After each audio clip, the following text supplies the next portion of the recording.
Oh, Dream.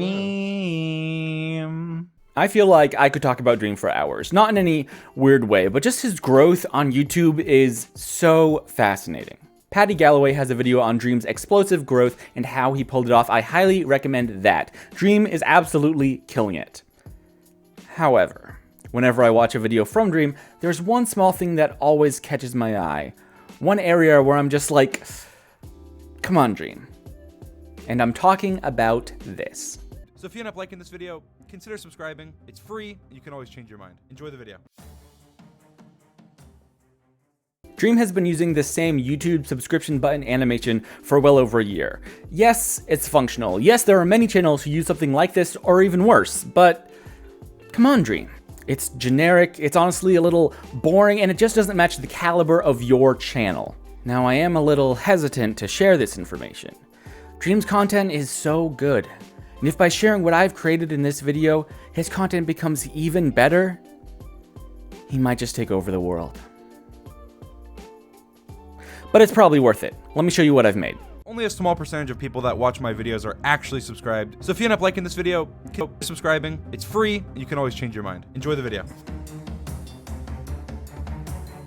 He's going! I think this is pretty great. It's quick, it's clean, it's effective. And if by some miracle you see this video, Dream, I would love to pass it on to you. The best way to contact me is over on my Twitter, link in the description. But for the rest of you who want to create something like this yourself, I'm going to walk through some of the most important things to know when setting up an animation like this. And we're going to do this all completely for free in DaVinci Resolve.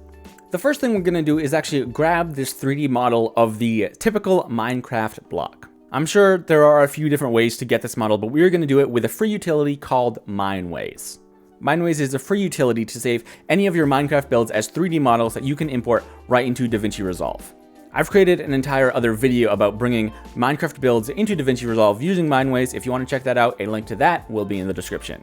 But if you download and launch Mineways, you will see this prompt. Then you can go to File, Open World, and select any world that is saved locally on your system. So I have just this generic world, but I'm going to zoom in, choose a spot of open grass, and I'm just going to right click once. And you'll see that'll add this single pink square. I'm going to click yes on this prompt. And by default, this selection will only include the top layer of this surface. So this single block we've selected happens at a depth of 68. Our height is still set to max, but because there's nothing there, we can go ahead with exporting. We're going to go to File, and you can choose where you want to save this, give it a unique name, and then you'll get this prompt. Because we've only selected one block, this matters a little less, but just to be consistent, I'm going to select Export Individual Blocks, and then I'll click OK. Then we can close Mineways and open DaVinci Resolve. I'm here on the edit page, and I'm going to right click in my media pool and go to Timelines, Create New Timeline. Then we can name this, uncheck Use Project Settings, and select whatever format we want our final video to be in. I'm going to set mine to 1920 by 1080, 60 frames per second, and create that. Then we can make sure our effects library is open and come down to Effects and grab Fusion Composition and drag that onto our timeline. Make sure we are moused over that, and then we can click this button to open the Fusion page. And now you're in Fusion. Fusion can be crazy intimidating just because it's so powerful and there are so many possibilities, but we're going to try to stay focused. The only thing you should see is the single media out. I'm going to move this over here just to give us a little space to work, and then I'm going to go to Fusion, Import, FBX Scene. We'll click that, and then we'll navigate to where we saved that export from Mineways. So look for the custom name you chose to save, and you should see an MTL and another file. If you mouse over that file, you'll see it's a 3D object, so just select that and click Open. And then you'll get this other prompt for Resolve. And the only thing you need to do on this is to make sure the Scale File Units By is set to 1. Then you can just click OK, and that will load in the small chain of nodes over here. And if we take this last Transform 3D node and press 1 or 2 to pull it up into our preview, you'll see that we have an odd view, but that view is of a dirt block from Minecraft. And there are just a few settings we need to change to really get going. If you hold your middle mouse button and your left mouse button, you can scale back, and then you have a better picture of this block in 3D space. But if we click our middle mouse button and right mouse button and hold those, we'll orbit around, and you'll see that this point right here, what is called our anchor point, is in the corner of the block. And what we want is for this anchor point to actually be in the middle of that block. So for that, we are going to come to this block node here, go to Transform, And in the translation options, we're going to change all of these X, Y, and Z coordinates to -0.5. And now if we go to this transform node, you will see that if we pivot around, that anchor point is right in the middle of this block. And to quickly build out the rest of this 3D scene, with this transform selected, we are going to click this button to add a 3D merge, and then this button over here to create a renderer 3D node. And we can click 2 to pull that renderer up in our viewer. And the thing you will immediately see is that this block looks bad. And that is because of the scaling setting on the textures. It's a little complicated, but you know that Minecraft has this natural low resolution, low poly look. So when we imported this file, it had that texture file, but the software doesn't know it's supposed to look low resolution. So to fix that, the first thing I'm gonna do is come over to this grass block texture, come to texture filtering mode, and change OpenGL High Q to nearest. That stands for nearest neighbor, the type of scaling. And then if we come to this render 3D, we're gonna change the render type to OpenGL, and there we go. That looks exactly like we want it to.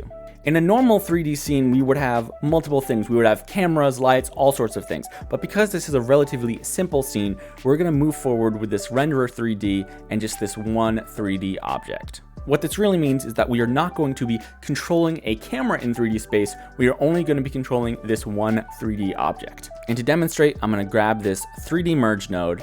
And if I come to transform, change any of these settings, you'll see this object react. It might look like I'm just scaling this object up and down, but I'm actually moving it in Z space here. And this really becomes evident when I come down to rotation. If I rotate on this Y axis, you'll see that this is actually a 3D object, and you can rotate on any of these axes and it will become apparent. So I'm going to reset all of that and just push this in Z space back a little ways like that. And to get a better representation of what's happening, I'm gonna select this 3D merge and pull that up in viewer 1. There we can move around with those camera controls we had earlier and really see what we're doing. And you can actually see, if I right click and go to camera top, and then zoom out, you'll see by default, this is the exact center of the composition. This is where our model started, and because we pushed it back in Z space, it is now moved back this way. So this is looking directly down on our scene. And this is gonna be useful because to demonstrate, I am now going to add some 3D text by clicking this button. I'm gonna add this 3D text, put in something like, and I'm gonna pipe this into this 3D scene. It will peak around a little over a block here, but we're gonna come down to extrusion, pull up this extrusion depth. And now if you look at your first viewer, you'll see as we add extrusion, you actually see the extrusion being added to that text in real time because that is giving it depth in Z space so you can see it from a top-down view. So I'm just gonna increase that depth, and then with that text selected, I'm actually gonna drag it forward in Z space, and you can see exactly how far we're dragging it in front of that cube. And in our final render viewer here, you see it inside. I'm gonna come down to transform. I'm gonna come over to layout and actually position this a little more so it's right in front of our cube. And now watch this because this is really interesting. If I go to our merge 3D node, this now has the block 3D model and our 3D text. And all of the transform settings on this merge affect all the 3D objects connected to it. It's transform settings for the 3D scene. And that's important because watch this. If I start to rotate this Y rotation on the 3D merge, you'll see that the block rotates, but the text also stays in perfect relation to the block and sort of swings in the outside rotation of this block. And that's super useful because this will be the main means we use to transition between a few of these different words. So next we're actually gonna add another 3D text node, and I'm gonna have this say comment. Pipe that into our 3D merge scene, pull up the extrusion, so you'll be able to see it on our 3D scene as well. But what we're gonna do for this is go to transform, and on transform, you need to make sure your transform settings is set to word. And on this Y, we're just gonna change that to 180. And then we can go to layout, center Z, and we're actually gonna push this.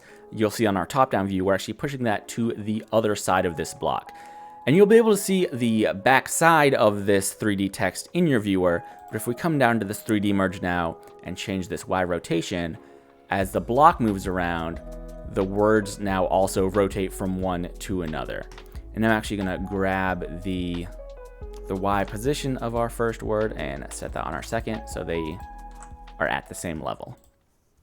And next, what I'm actually going to do is grab our first 3D text, since that is already positioned the way we want, copy that, paste that, and pull that into this Merge 3D, and change this to subscribe. And if we rotate this 3D back, then as you should suspect, these words are actually stacked on top of each other. This is a mess now, but we're actually putting the bones in place for a lot of the animation that we're about to add. But just to clean this up for a little bit, I'm gonna go to all of these 3D texts and just toggle them off so that we are back to our single block. I'm gonna come back to the beginning of our sequence, move forward a little bit, make sure we are back zeroed out on all our transform. And with our 3D merge, in that transform, I'm gonna set a keyframe on our Z position and all of these X, Y, and Z rotations. Then I'm going to go back to our first frame and just adjust all of these so that our cube is just off angle a little bit here. I'm gonna push it back in Z space a little bit. And then actually I'm gonna go back and set a keyframe at both ends of this animation on this Y coordinate so it ends up where we want it, but back on our first frame, we're gonna pull this Y so it is out of frame here. And if we play that, you'll see our block starts out of frame and then sort of swings up. Then that's great there. Then once it lands, I'm gonna let it sit for a few frames. I'm gonna set another keyframe on Y, scroll forward, and pull that Y down to -180. I'll let it sit for a while, set another keyframe, move forward, pull that to -360, move forward, keyframe, move forward, and pull this back to -540. Then once more, move forward a little bit, and I'm gonna set a keyframe on all of these same parameters. Then go to our last frame, push all of this rotation again, back in Z space, and back down out of frame. So if we watch through this, our brick comes up, waits, it rotates, it rotates, it rotates, and then it falls back out of frame. So now if we go to our 3D text, toggle all of these back on, you'll start to see what we're about to do. So we'll want this block to be blank, and as it rotates, we have our light come up. But you'll see I actually have these backwards, but real quick, what I'm gonna do is come into all our 3D texts, in transform, make sure our settings are onward, and I'm actually going to invert all of this text. Our comment, we're gonna set back to 0, and then our like and subscribe, we're gonna set that to 180. And we just need to change the Z position of this in 3D. So bring these over to this side of our block, match, and shift comment to the other side. Great. So we want nothing on our block until this first rotation. So what I'm gonna do is grab our first 3D text, which says like, wait until just that transition starts. And in layout, I'm going to keyframe size. I'm gonna set a keyframe, move forward a little bit until it's a little bit closer to settling, set a keyframe, and go back to that first keyframe and pull the size down to 0. I'm gonna toggle off this other 3D text just so we can focus on this for now. But you'll see as I rotate, that like scales up just in time to be seen when this block comes to a rest. And so when that transitions out, we're just gonna do the opposite of that. Set a keyframe on 1, and as it rotates away, bring that down to 0. And then on our next 3D text, we're gonna do that same thing, but for this rotation. As it starts on that far side of that rotation, pull the size down, set a keyframe. A few keyframes, we'll have that size come up. Wait till it's ready to transition out. Keyframe at 1, keyframe at 0. Toggle on our final 3D text. Pull the size down, keyframe. A few frames, pull the size up. Wait, hold. And then just as this block starts to transition away, I'll set this final few keyframes so that that transitions out. And if we scrub through this real quick, block comes up, rotates like, rotates comment, rotates subscribe. And the subscribe is not all caps, so I will just fix that. Subscribe.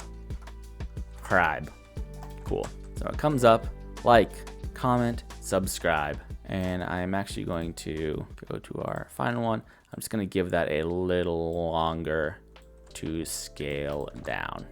Like, comment, subscribe, down. And that is with our renderer 3D selected, but if we move over, we still have this media out. And if we grab that and connect our renderer 3D to the media out, then if we go to the edit page, you will see this animation. And you'll also have this caching bar. If you don't see this, you can come to playback, Fusion memory cache, toggle that on, and as this effect caches, so we have smooth playback, this will go from red to blue. But now we can play that, the block comes up, rotates, rotates, rotates, off. But you'll notice this motion doesn't feel good. And that is because this motion is what we call linear. We just have 2 keyframes and the movement smoothly moves between those at a constant rate. So what we're gonna do to instantly spice this up is go back into our Fusion composition. And with our merge selected, we're gonna open the spline viewer. And here you should see every node that you have keyframes on. We're going to select this merge 3D node. And here we have a visual representation of all of the keyframes we set on this merge 3D. And I'm gonna drag a box over all of them and click F. That will flatten these curves. And if we zoom in, we'll see that these are no longer straight lines between them. They have this little bit of a natural bend. And if we go back to the edit page and let this cache, this motion will instantly feel better. It'll just have a little bit of a ramp up and a ramp down from all of this motion. And that is really all that's at the heart of the animation I made for Dream. I just spent a little more time designing each of the elements on each face of the rotation and adding a little bit of individual animation to each of those. You can absolutely recreate all of those and go even more in depth to make yours new and creative. But I am going to share one quick tip. For instance, to get the YouTube like button into Resolve, I actually took a screenshot of just that YouTube button, and I'm able to pull that into Fusion just as a media in node. And if I preview that, you'll see that you have this very low resolution image. And then what I did was create a new background, and on that I added a polygon mask node. On this mask, you can create any shape. So if I real quick just draw this thing, you'll see that this creates a mask. This reveals the background node like this. And then if I were to take this background node and click this image plane 3D and preview that, you'll see that it would take that shape and bring it into 3D just on a flat plane. But if you wanted this polygon to be this thumbs up shape, this is what you would have to do. I'm gonna just delete this polygon and add another. This is the benefit of having 2 viewers. I'll demonstrate real quick with this rough outline, but what we're gonna do, we're gonna benefit from using both of our viewers at the same time. I'm gonna select this polygon, and then as you saw, I could add in this second viewer right on the polygon node. You can draw a mask on either of these viewers, whether or not it's assigned to the asset you're creating a mask on. So I can actually come over here to our thumbs up, and if I just do a really quick outline of this, and then add another polygon node for the other part of this effect, and real quickly move through this. Even if I trace along with this image, you'll see that over here, this looks almost nothing like that. And this is because Fusion is resolution independent. If we scale back on this, you'll see that this frame grab is only 93 by 83 pixels. And because we are adding this mask on a background node that is full HD, the aspect ratios are different. So when we drew a mask on this more square image, it stretched that out to fit our full HD image. But there is a workaround. We have this media in, and real quick, I'm going to create another background node, and this by default will be full HD. Then I'm going to connect the out of the media in that background node, and that will create a merge. And if we preview that merge, you'll see that it has this full HD resolution, and then way down in the middle, we have that thumbs up. So after this thumbs up media in, I'm going to add a transform, take that and just scale it up so that we can see it a bit better. Scale this up about to 8, and you'll see that now this merge is this full HD resolution. So if we come back to this main background we want to create this mask on, add a new polygon mask, and then trace it on this viewer where we now have this thumbs up. I'll just do it really rough here. But if we do that, you'll see that this, even though this is a rough sketch, is the exact proportion that we want. So if we were to add another quick polygon node for this sort of cuff on that, then you would have this thumbs up shape, which you could customize any way you want, and then put that on an image plane, and now you have this shape in 3D that you could then position to rotate around with any of this text. And then when you are done, you could either save this fusion composition and just drag it on top of any of your videos, or export this with an alpha to have an exported file ready to go. You wouldn't need to render it every time, and you could toss this on any future video you wanted to encourage people to like, comment, and subscribe. And remember, all of this was done for free in DaVinci Resolve. There are so many different directions you could take this, and if anyone watching watches this video and creates their own call to action and uses it in a video, I would love to see it. Please drop a link to that in the comments below. I would love to check it out. It would make my day. But as always, I hope this video was useful to you. I hope you learned something new about DaVinci Resolve. Dream if you'd like to up your game with a shiny new call to action, let me know. Thanks, I'll see you next time.